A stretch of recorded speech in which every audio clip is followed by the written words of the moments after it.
Hello and welcome to the show.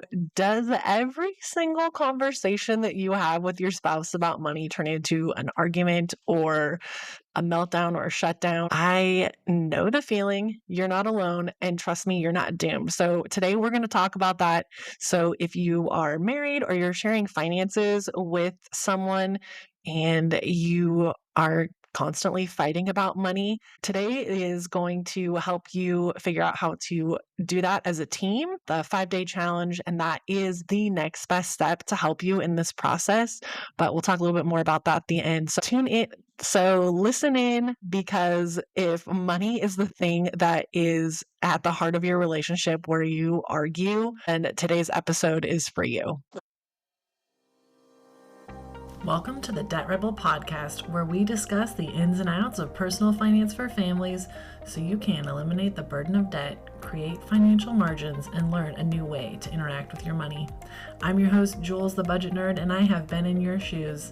My husband and I have paid off over $107,000 in consumer debt until we finally threw in the towel and decided it wasn't for us.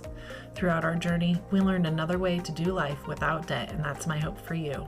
You can learn more about our story and see full show notes on my website, julesthebudgetnerd.com. That's JEWLZ, thebudgetnerd.com. Now let's dive into today's episode. Does every single conversation that you have with your spouse about money turn into an argument or a meltdown or a shutdown? This is something that my husband and I dealt with a lot. And someone very close to us, when we first got together, said finances will be the thing that ends your relationship. And we were very adamant that that wasn't going to be our story, because unfortunately, for a lot of marriages, that's one of the main reasons why they end in divorce. And so that wasn't what we wanted for our story. That wasn't what we wanted for our marriage. And so when we weren't on the same page, we had to figure out how to get on the same page. And so if you listen to episode 18 of this show, you'll get my husband's perspective on this, and it's very different than my perspective. And so and we're going to talk a little bit more today about why we're not on the same page, and then how to get there, because that's where you're going to have success in this part of your money journey. And there are some main reasons why, some kind of those core reasons why you and your spouse or you and your partner might be on a different page when it comes to your finances. And so that first one is, we're wired differently. So, that whole saying, opposites attract, you know what? Maybe that's true for you and your partner. But sometimes, most times in relationships, when opposites attract, that means that there's a saver and there's a spender. There's someone that's very much a planner, and then someone that's more spontaneous. And sometimes we have different budgeting styles, and none of these things are bad. It's about talking about it and being on the same page. So communicating. So none of these are character flaws. It's just how we are. It's how God created us. And the big part is figuring out how to communicate with each other so that it is from a place of love and understanding, and not the arguments that come up. So some of the things to think about is there's a lot of emotional baggage when it comes to money. And so our culture has placed a lot of value on money. It's the thing that we have agreed as a culture that that's our currency. That's how we are going to exchange value for things that we need, things that we want, our time, that kind of stuff. And so there can be a lot of things, positive and negative, that come with that. And so when you come into a relationship or you come into a marriage, you both have typically two different ways and two different ideas of how money should be used and how you want to use it. And so getting on the same page, that's why one of the very first conversations, if you've taken any kind of marriage counseling or premarital counseling, that's money is one of those topics, because it is the source of so much tension. So understanding that each partner is going to bring something different to the table when it comes to their view and idea of money. So sometimes it could be trauma from past experiences. Sometimes it could be just the feeling of shame and just knowing that someone else is going to be judging the way you spend your money and the way you use it. Sometimes it could be just having control. Sometimes as humans, we want to control things, and whether that's good or bad. When we're trying to control another person, it's not a healthy place to be. But having control over our money is important because we want to be able to feel empowered to say, hey, this is what I want to do with my money. This is what I feel like is a great use of it. And so you might have different ideas of what that looks like. And then another thing could just be fear. So a lot of the things that we learn about money as we grow up, and why I'm so passionate about teaching families specifically about money and using it as a tool to create those memories and those dreams and those experiences with our families, is because our kids learn a lot from us. Just like how you grew up, you learned a lot, whether you had a lot of money or you didn't have a lot of money, or maybe you had, maybe there are some memories that are tied to some money experiences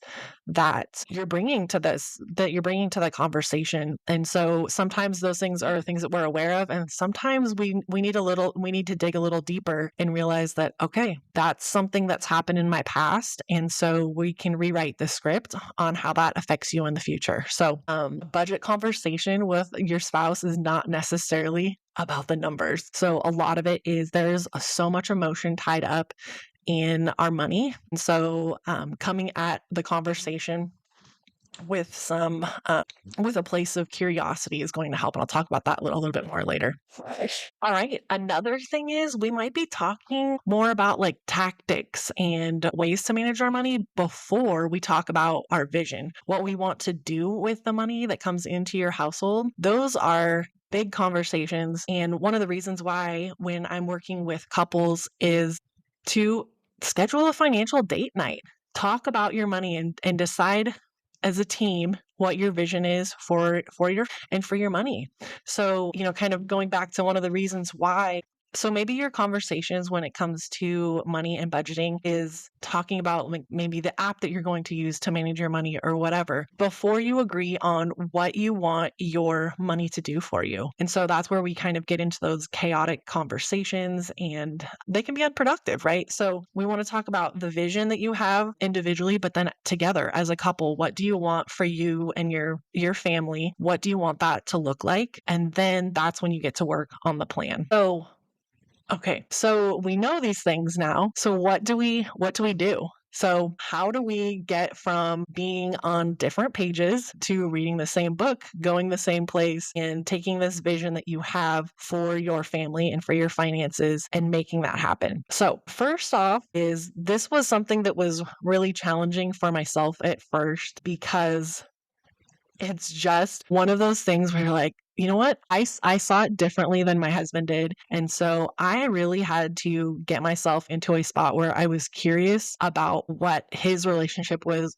with money, what financial peace looked like to him. And so I had to get really curious and not judgmental about it. I had to listen more than I talked.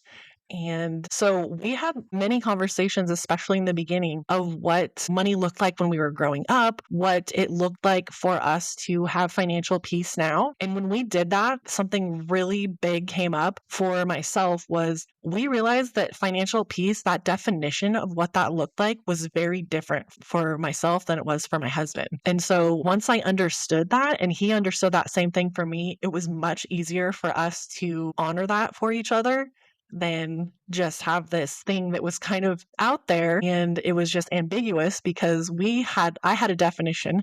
For myself, financial peace meant having some savings in the bank, but for him, financial peace looked like being able to just purchase and not have to worry about what the amount was in the checking account, that he could just buy what he needed and what he wanted when he wanted it. So having those conversations and getting curious about what your spouse or your partner, what financial peace looks like for them. So getting curious and ask those questions.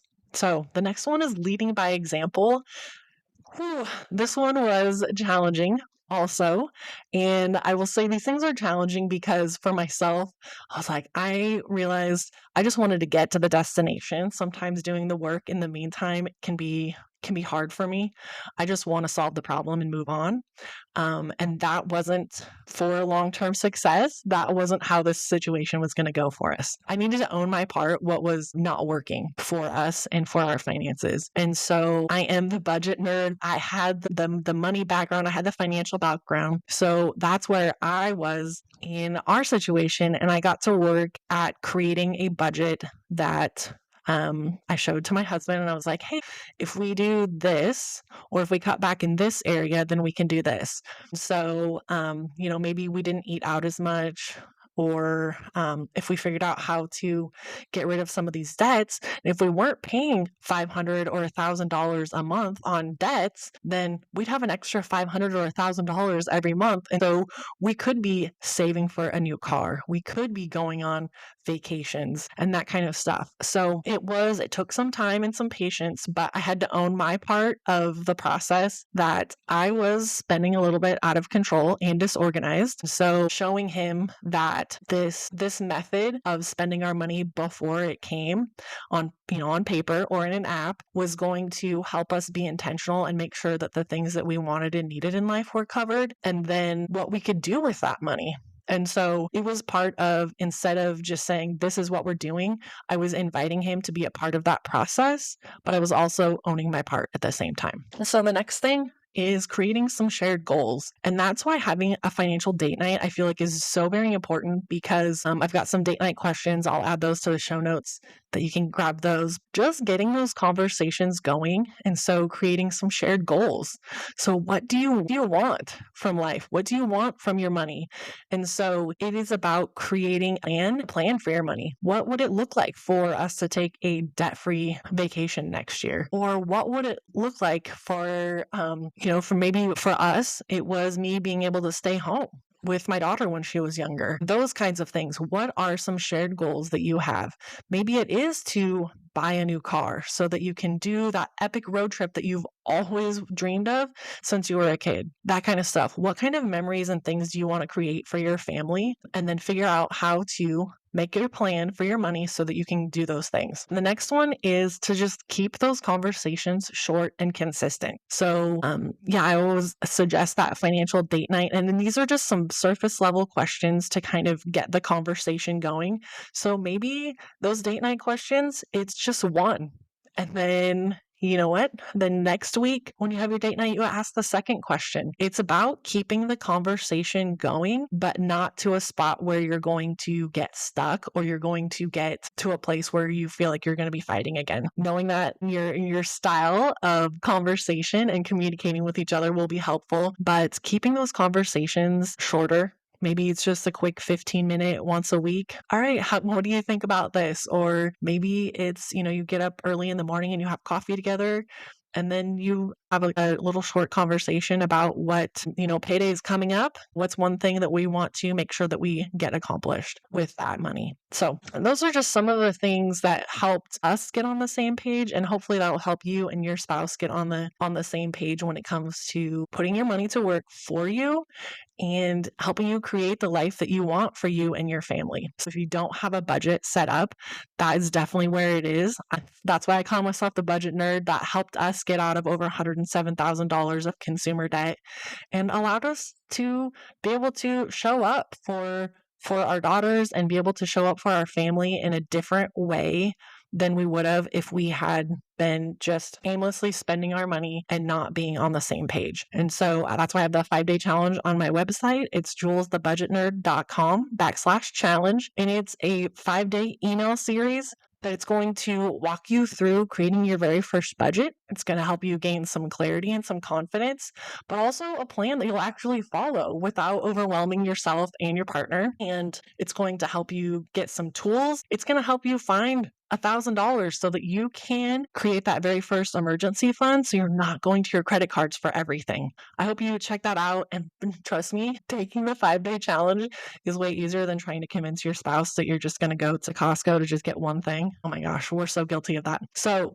maybe that's an episode for another day, but I hope that this is helpful for you today, and know that you're not failing with your money and that you and your spouse are not failing. You're just not aligned. at this exact moment. And today's steps will help you create some alignment when it comes to you and your money, and know that this problem is fixable and you're not doing it alone. I would love to help you with that journey. And that's why that 5-day challenge exists, is to just help you create that first spending plan so that you can start building that financial future that you both crave and you both believe in. Thank you so much for listening, and we'll talk soon, Debt Rebels. Thank you for listening to the Debt Rebel podcast. Now, if you want to take your next step, check out my website, jewelsthebudgetnerd.com. That's JEWLZ, thebudgetnerd.com. I've created a bunch of resources just for you. So hop on over, check it out, and we can connect more there. If you loved today's episode, I would be honored if you would hit that subscribe button and leave me a review. And remember, every step towards financial independence is a rebellion against debt. So stay strong, keep pushing forward, and fight the good fight. Until next time, Debt Rebels, stay resilient.